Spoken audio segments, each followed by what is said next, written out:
बिस्मिल्लाहिर्रहमानिर्रहीम। City 5 TV में खुशामदीद। मैं हूं आमिर बाट। बढ़ते हैं आज की हेडलाइंस की तरफ।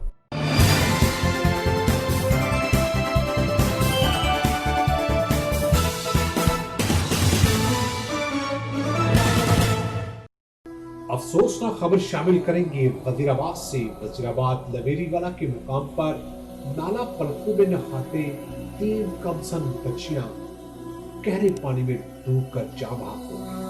अफसोसनाक खबर से आगाह कर रहे हैं नाला पलखों वजीराबाद के मुकाम पर 3 कमसिन बच्चियां गहरे पानी में डूबकर जान बहाक हो गई। तैराक लड़कों ने अपनी मदद आग के तहत 2 बच्चियों को मुर्दा हालत में निकाल लिया है। तीसरी की तलाश जारी है। सिटी 5 टीवी में फिलहाल इतना ही। नई खबरों के लिए देखते रहिए सिटी 5 टीवी। मत भूलिए हमारा पेज लाइक करना।